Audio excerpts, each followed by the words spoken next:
if you could just briefly discuss, how does that affect your ability to raise capital, or does that have any effect at all? Well, before you even get to business credit, you got to talk about personal credit. I'll start with a story and then I'll bring it back to your question. So I started my business in 2011, and I started that business because I received some sort of help. The guy I worked for at the time in real estate, I had gotten fired from that job, and he always had access to be my mentor. So I had an idea to go back to him to finish up a project I was working on. And he said, well, you could do this, but if you're going to do this, we got to do this the right way. Like, you need a business. Like, I'm going to have you talk to my attorney and he's going to set it up for you. And I was like, okay, cool. Like, one less thing for me to figure out. That was great, but it also was a disadvantage to me because I never got anyone to sit down with me and tell me why these things needed to happen this kind of way. So fast forward, I'm going through business, I'm doing business, I'm getting actual clients. And I started to realize that, like, I'm spending money. Like, I can't actually do business because I need to spend cash. I'm not getting cash fast enough. So what am I going to do? No one ever taught me about credit. So I didn't know to use my personal credit, or even that my personal credit mattered in order for me to actually do business. So for maybe about 4 or 5 years, I operated my business. The ceiling I had was the amount of cash that I had in my bank. So I met a person and they informed me, it was like, hey, like, how's your credit? I was like, what credit? And they were like, okay, that's a problem.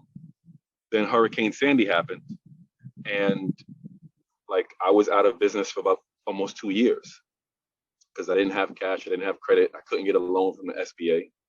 I got denied several times from them because of multiple issues, from credit to taxes to a number of other things. And that began my journey of looking at my personal credit. It wasn't until 2015, like 3 years after Hurricane Sandy, that I discovered like that business credit actually existed. And then I paid a number of people. I signed up for a number of different like programs to like help me with business credit. And ultimately, I wasted a lot of money on things that didn't work. And it all ended up coming back full circle to, if your personal credit is bad, you're going to have a hard time getting business credit. So you got to address whatever's on your personal credit first, because there's a shortcut and then there's the long way. The long way is, a lot of people will tell you to sign up for different vendors, to, do these net 30 accounts. And that is a very long process, right? It's a long process, and it also still requires you to have cash to to buy things that you kind of don't need, and then to pay it back. So you'll spend 9 months doing that, and then you'll kind of get somewhere. Like, you'll get your first business credit card in 9 months. And that's cool. But if you have really good or better than good personal credit, you can actually go out tomorrow and get like $20,000 in business credit, in credit under your business name, and completely like blow the roof off of your business today versus 9 months from today. So it's really a conversation about leveraging your personal credit, because it's both the same. Anyone who ever tells you that you're going to be able to have credit that no creditor can sue you for is misleading you, right? First and foremost, why would you want to like start your credit journey with the mindset of, I'm not going to pay this lender back, right? That's already a backwards like rationale to begin with, which is like, oh, if I don't pay it, they can't sue me. Well, why would you not want to pay it? Right. Like, it affects your business no matter what. So you're going to use your personal credit to accelerate that journey. And ultimately, there is a part of the journey where you will get credit that what they consider as no recourse, which is the lender can't come back to sue you.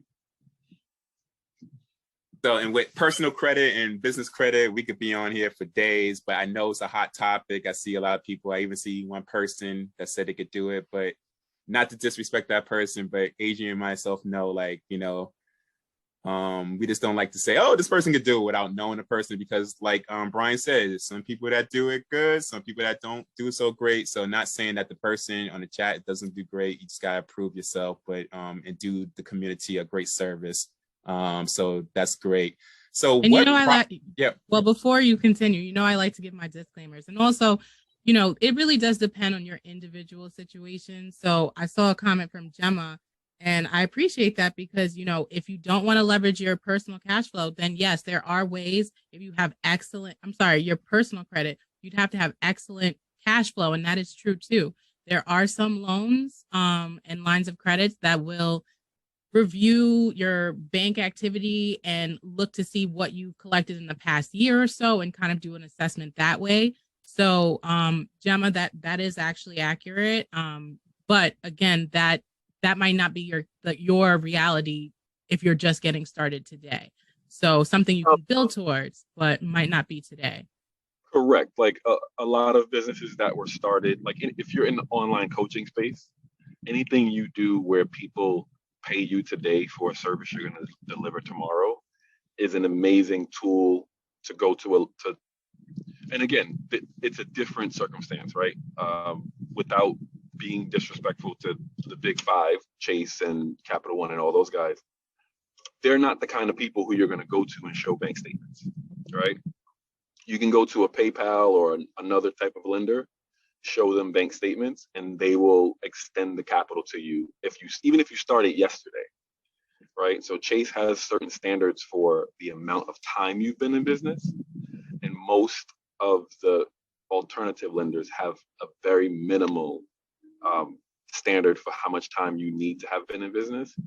You can get $1 million deposit tomorrow and just open your LLC yesterday, but they're still not going to give you money because they're like, oh, you're new. You need to season up a little bit. So yes, everything that is shared is correct. There are people out there who have morals and ethics and who can help you to get this process started. There are banks that will look at your bank statements and lend you money based on that. When you asked the question, I should have clarified or asked a clarifying question, because there's a difference between a loan, line of credit, and credit cards. Right. They all have different reasoning on why to use them and when to use them and how you can actually access them. And on the low, Gemma, I probably say your name wrong because I'm the worst. She's like dropping gems on the comments. So if you're not here live, you gotta see everything that she's writing in the comments. So we do appreciate you, Gemma. Let me ask you a question. What problems do you face relating to access to capital? Was there ever, I know you said the credit and that, was there anything else? Maybe people viewed you a certain way, or maybe you tried to go to family and it was like, nah. I mean, for me, there's for different business ventures, I've gone different places for different capital.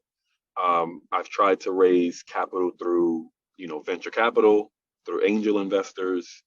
That route requires a particular business model and a particular product or service that can be massive, right? That can scale across, borders, state borders, country borders. That's what venture capital wants. When it comes to years ago, when I was first in business and Hurricane Sandy happened, similar to when COVID happened, right? I initially went to the SBA, initially got pushed back because of credit issues.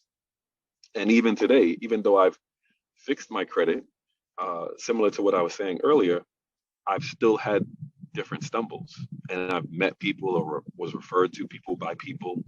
And because I wasn't informed of the process, I allowed those individuals to do like untold things behind the scenes that leaves me legally culpable for whatever their actions are. So whatever someone does to your credit, they can clean up your credit, do all that good stuff. Ultimately, if it comes back, you're still culpable for whatever action someone else takes on your behalf. So if you're going to have somebody clean up your credit, the best thing to do is to know how they're going to do it, what methods they're going to use to do it, and to be a part of the process so that you can see what goes on and you can decide if you're, morally and ethically okay with those actions that person is going to take. When it comes to being blocked from capital, I would say it's some of the same things when it comes to record keeping for my business. When I needed money, is not the best time to look for money, because at that point, like, my records aren't in order. If I needed it yesterday, I got to put together all my records today. I'm scrambling and I'm not going to have everything I need. So it's cliche, but the best time to look for money is when you don't really, really need it. But that whole process, it's been a learning process for me of what does a fundable business look like from a bank perspective, right? It's going to be, cash flow. It's going to be capital, collateral, and credit are the three things that the banks want when it comes to your business. If you own a house and you have a business, yeah, a bank will definitely still give you money, because they're going to take a lien against the house. If you have a lot of money in your 401k, the bank will lend you money because they're going to say, oh, you have an asset, like, we'll leverage that.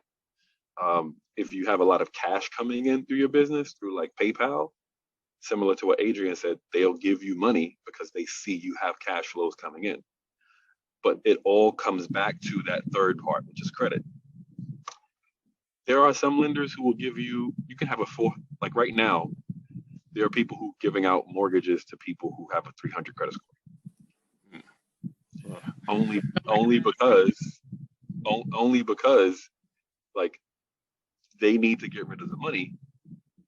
They're starting to change their standards if you're investing in an asset. And I'll take it back to business. Hold on, don't, because I know we're gonna get deep, and I'm gonna get beat up behind the scenes. But Adrienne, I know you got me thinking, right? I want to just give one person, Adrienne, a chance to ask him a split fire question. 1 minute, Adrienne. Can I get that 1 minute? Of course. Okay. Yeah, I don't know. She's tough on me behind the scenes. Is there anybody that want to speak up? Don't expect a huge, long response from Brian, but if you have a question, what's that question? Don't be shy. The first person that says, hey, my name is, let's do it. If you're shy, we're just going to move on. Don't say I didn't give you that opportunity. Brian's very knowledgeable. 5, 4, 3, 2, 1. Don't say I tried, but we will, when we say I thank yous, we will give Brian information, and you can follow up with him. He was just too shy to ask a question. Gemma's dropping gems in the comments. But Brian, man, we would like to definitely thank you for taking time out of your very busy schedule to be out here with us. We really appreciate you. Yeah, and Jamaal, I'll leave on this note is, okay. You can get money for anything from a bank as long as it's tied to something that is tangible. If you're going to buy a car, a truck, an ambulance, a new office building, you will have greater success with that than you will have with the working capital portion of getting access to capital. I think we have a hand raised. Keisha, real quick, is there a question for him, or yes, you just made a mistake? No, yes, it's a question. Okay. So Brian, it sounds like, can you guys hear me? Yes. Brian, it sounds like you've been on quite a journey. If you could wave a magic wand and wish you had learned something the quickest, what would that thing be? Bit fire question, Brian. How to be fundable. Ooh. All right. Yeah, I didn't know he's gonna drop the mic like that. It's, Nah, I'm it's, joking. it's That's a great response. Thank you, Keisha, for speaking up. And like I said, Brian, we will make his information if you allow us. If you want to ask some questions, we will make them available.